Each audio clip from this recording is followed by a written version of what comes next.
Reverend Insanity Arcs Recap. Arc Academy Part 1, from Chapters 5 to 21.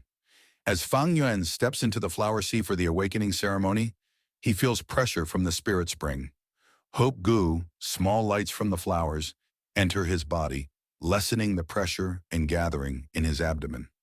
The number of Hope Gu entering Fang Yuan is observed to be less than expected, causing concern among the elders who were hoping for an A-grade talent.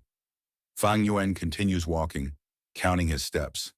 At the 27th step, the accumulated Hope Gu in his abdomen explode, forming an aperture within his body. This signifies a successful awakening of his Gu master potential. Fang Yuan's awakening ceremony reveals him to have a C-grade talent, a significant disappointment compared to expectations. His aperture forms, containing a green-copper primeval C at 44% capacity. The crowd reacts with shock and disbelief, including Fang Zheng, who struggles to reconcile his brother's apparent genius with the result. Fang Yuan, however, remains calm, drawing on his past life's experiences to maintain composure. Fang Zheng, flustered and embarrassed, is pulled from the river by Fang Yuan. Fang Yuan encourages him, stating that the road to the future will be interesting, and displays a calm demeanor that surprises Fang Zheng. Fang Zheng, distracted by his brother's words, unknowingly walks deep into the flower sea, reaching 43 steps, revealing an A-grade talent. This discovery causes a frenzy among the clan elders, who immediately begin vying for the right to nurture him. The clan head asserts his authority, claiming the right to raise Fang Zheng himself. A week after the awakening ceremony, the Gu Yue clan's academy begins Gu master training. The elder explains the 9 ranks of Gu masters and the significance of talent levels, highlighting the achievements of past clan members. The students' attention is drawn to Fang Zheng, the A-grade talent, and then to Fang Yuan, who has been sleeping through classes since the ceremony. Fang Yuan's C-grade talent and his brother's A-grade status have led to gossip and disappointment among his peers and the elder. The elder discusses the story of the 4th clan head and the flower wine monk, a demon cultivator. Fang Yuan, awakened by the discussion, recalls a rumor about the flower wine monk's hidden inheritance, accessible through a liquor worm. He has been searching for this inheritance, hoping to find a powerful Gu worm. The elder announces the first assessment, refining a vital Gu worm. The first student to complete the task will receive a reward of 20 primeval stones. Fang Yuan, reflecting on the limited time he has, looks out the window, contemplating his next move. Fang Yuan enters the Gu room to select his vital Gu, opting for a Moonlight Gu, a Gu Yue clan specialty, as his initial choice. He still yearns for the liquor worm, hoping to find the flower wine monk's inheritance. He purchases wine daily, attempting to attract the liquor worm, but his efforts are fruitless, draining his primeval stone reserves. He reflects on the upcoming Vital Gu refinement competition and his low chances of winning due to his C-grade talent. Fang Zheng approaches Fang Yuan, urging him to stop drinking and return home, revealing a significant shift in their dynamic. Fang Zheng, now an A-grade talent, displays newfound confidence and a sense of superiority, contrasting with his previous timid demeanor. Fang Yuan remains indifferent, his calm demeanor unsettling Fang Zheng. Fang Zheng struggles with conflicting emotions, experiencing a mix of sympathy, resentment, and a desire to assert his newfound status. Fang Yuan walks away, prompting Fang Zheng to follow, fixating on his own shadow stepping over Fang Yuan's, symbolizing the power shift between them. The chapter explores the growing divide between Fang Yuan and Fang Zheng, highlighting the shift in their familial relationships and social standing. Their aunt and uncle offer to adopt them, but while Fang Zheng eagerly accepts, Fang Yuan refuses, seeing through their ulterior motives to seize his inheritance. This refusal leads to a stark contrast in their treatment, with Fang Zheng receiving preferential treatment and a new room, while Fang Yuan is given a small sum of primeval stones and left to his own devices. Fang Yuan understands his aunt and uncle's schemes, recognizing their intent to frame him and expel him from the family to secure his inheritance.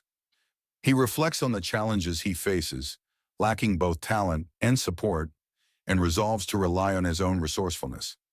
As night falls, Fang Yuan ventures out of the village, continuing his search for the flower wine monk's inheritance, driven by the need to secure his future. He contrasts his solitary journey with Fang Zheng's comfortable life, highlighting the growing distance between them. Fang Zheng, now enjoying his newfound status, is attended to by Shen Kui, who displays a clear interest in him. 3 days of continuous rain have halted Fang Yuan's search for the liquor worm. He decides to focus on refining the moonlight goo, acknowledging the unpredictability of life and the need to adapt. He begins the refining process, sending primeval essence into the moonlight goo, which resists fiercely. The process is slow and consumes a significant amount of his primeval essence, highlighting the difficulty of refining goo worms. Fang Yuan reflects on the challenges: the goo's resistance, the need to replenish primeval essence, and the limitations of his C-grade talent. He contrasts his situation with Fang Zheng's A-grade talent, recognizing the inherent advantage in talent and the potential advantage of those who have access to more primeval stones. He considers diverting his energy to search for the liquor worm again, as the rain seems to be lessening. However, before he can act, Shen Kui arrives with food and wine, offering comfort and a distraction. Fang Yuan deduces that Shen Kui's arrival with food and wine is a trap set by his aunt and uncle. He plays along, then confronts her, revealing his awareness of the scheme. He threatens Shen Kui, demonstrating his ruthlessness and intimidating her into submission. He sends her away, advising her to seek his brother, Fang Zheng, instead. Realizing he is no longer safe in his current residence, Fang Yuan leaves and seeks lodging at the village inn. He uses his remaining primeval stones to secure a room and a meal, planning to continue his search for the flower wine monk's inheritance. While eating, Fang Yuan contemplates his limited resources and the challenges of refining goo worms, especially with his C-grade talent. He acknowledges the need for more primeval stones and the importance of finding the flower wine monk's treasure. Fang Yuan, while pondering his situation, witnesses a confrontation between drunken hunters and a young goo master, Jiang Ya. Jiang Ya, displaying his superiority, humiliates the hunters and destroys their expensive wine. Fang Yuan observes the power dynamic between goo masters and mortals, reflecting on the inherent inequality of the world. He recognizes Jiang Ya as a rank 1 goo master with D-grade talent, contrasting his own potential. After Jiang Ya's display of dominance, Fang Yuan calmly orders a jar of the same expensive wine, defying Jiang Ya's implied prohibition. This act of defiance draws Jiang Ya's attention, but upon realizing Fang Yuan is also a goo master, he changes his demeanor, addressing him as a junior brother. Fang Yuan, unfazed by the confrontation, takes his wine and leaves the inn, demonstrating his own self-assuredness and disregard for Jiang Ya's intimidation tactics. Fang Yuan reflects on the story of the 4th clan head and the flower wine monk, suspecting hidden truths and questioning the goo master who reported finding the monk's remains. He decides to make a final attempt to attract the liquor worm using his remaining resources. He ventures into the bamboo forest, using the fragrant green bamboo wine as bait. Despite his efforts and the favorable conditions, he initially sees no sign of the worm. As he prepares to leave, disappointed, the moonlight breaks through the clouds, illuminating the forest. The beauty of the scene momentarily distracts him. Then he spots a small white bead on a bamboo pole, recognizing it as the liquor worm. His heart races with excitement. Fang Yuan successfully tracks the drunken liquor worm to a crevice in a large boulder, leading to a hidden cave within the mountain. He navigates through the narrow, water-filled passage, encountering darkness and uncertainty. Upon reaching the cave, he finds the liquor worm sleeping soundly on a pile of dead roots. He identifies the withered plants as wine sack flower goo and rice pouch grass goo. He discovers a pile of skeletal remains beneath the roots, confirming the location as the flower wine monk's hiding place. Just as he is about to investigate further, a voice filled with murderous intent interrupts him. Fang Yuan is startled by a voice behind him, revealing a hidden scene projected onto the cave wall. The scene depicts a confrontation between the flower wine monk and the 4th-generation Gu Yue clan leader. The projection shows the monk victorious after a fierce battle, but the clan leader, feigning surrender, attempts to deceive him. The monk reveals the clan leader's treachery and his own single-gate poison go. The clan leader, in a desperate act, reveals a hidden rank 4 Moonshadow goo, capable of restricting the monk's primeval essence. A fight ensues, and the monk kills the clan leader. The remaining clan elders attack, but the monk, despite being weakened, overwhelms them. He then flees, vowing to return. Fang Yuan observes the scene, realizing the discrepancy between the clan's heroic narrative and the actual events. The projection reveals the 4th clan leader's deceitful nature and the monk's brutal efficiency. Fang Yuan deduces the truth behind the Flowerwine monk's death and the clan's altered narrative, realizing the value of the photo-audio goo and its recorded image. He dismisses any thoughts of sharing his discovery with the clan, opting to keep the treasure for himself. He rationalizes his decision, emphasizing self-reliance in the pursuit of personal gain. He searches the cave, finding a small number of primeval stones and the remains of dead goo worms. He concludes that the liquor worm and the photo-audio goo are the most valuable finds.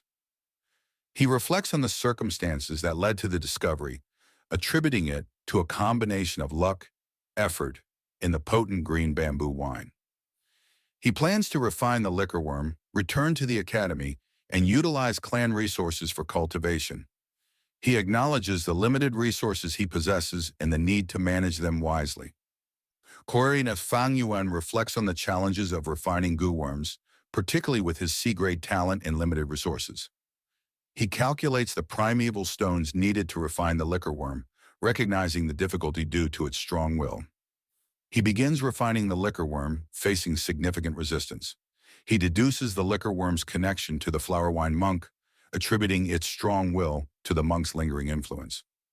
He acknowledges the need for more primeval stones and external assistance, but recognizes the difficulty in obtaining both.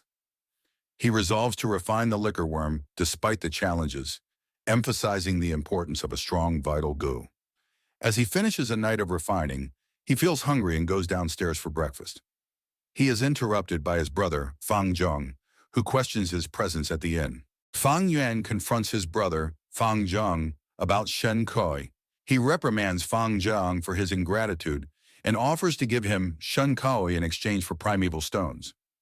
Fang Zheng agrees, revealing his infatuation with Shen Kui. Fang Yuan takes the primeval stones and dismisses Fang Zheng, severing their brotherly ties. Fang Yuan reflects on his actions, acknowledging the emotional toll, but remaining focused on his goals. Meanwhile, their uncle and aunt discuss Fang Yuan's cunning and their plans to hinder his cultivation. They recognize Fang Zheng's potential as a tool to manipulate Fang Yuan. Fang Yuan continues refining the liquor worm, facing significant resistance. He reflects on his progress and the challenges ahead. The liquor worm launches a final counterattack, forcing Fang Yuan to concentrate his efforts. Suddenly, the spring Autumn Cicada appears in his aperture, shocking Fang Yuan. Fang Yuan is refining the liquor worm when it launches a counterattack, its strong will invading his aperture. As the liquor worm's will clashes with Fang Yuan's, the spring Autumn Cicada, previously dormant, awakens and appears. The spring Autumn Cicada's aura overwhelms the liquor worm's will and suppresses Fang Yuan's primeval C, demonstrating its immense power. Fang Yuan is shocked but also overjoyed, realizing the spring Autumn Cicada has accompanied him in his rebirth. He observes the cicada's weakened state, noting its dull appearance and withered wings, a stark contrast to its former vitality. He deduces that the cicada's weakness allows his rank 1 aperture to accommodate it. He acknowledges the spring Autumn Cicada as his true vital goo, a rank 6 goo far superior to the liquor worm. He reflects on the significance of having a rank 6 vital goo as a rank 1 goo master, an unprecedented and seemingly impossible situation. Fang Yuan, using the spring Autumn Cicada's aura, swiftly refines the liquor worm and the moonlight goo, experiencing an effortless process compared to his previous struggles. He marvels at the spring Autumn Cicada's power, realizing its potential to accelerate his cultivation. He decides to visit the academy immediately to claim the top prize, confident in his victory. At the academy, the elder, expecting Fang Zheng, is surprised to see Fang Yuan. Fang Yuan clarifies his identity and confirms his successful refinement of the Moonlight Gu, leaving the elder speechless. Fang Zheng, confident in his A-grade talent and hard work, arrives at the academy to claim the top prize, only to discover Fang Yuan has already succeeded. He is shocked and confused, unable to reconcile Fang Yuan's C-grade talent with his victory. The news of Fang Yuan's achievement spreads, causing an uproar among the other students. Gu Yuemobei, a student from the Mo family branch, loses his motivation to refine his Gu after hearing the news. His grandfather, Gu Yuemo-chen, reprimands him for his lack of resilience and reminds him to focus on his cultivation. Gu Yue-chi-chen, a student from the Chai family branch, is also affected by the news. His grandfather, Gu Yue-chi-lian, comforts him and explains that Fang Yuan's victory was likely due to luck and a weaker Gu worm. He encourages him to focus on his true rivals, Fang Zheng and Mobidat. Both elders acknowledge Fang Yuan's unexpected victory, but dismiss it as a fluke, emphasizing the importance of talent and resources in long-term cultivation.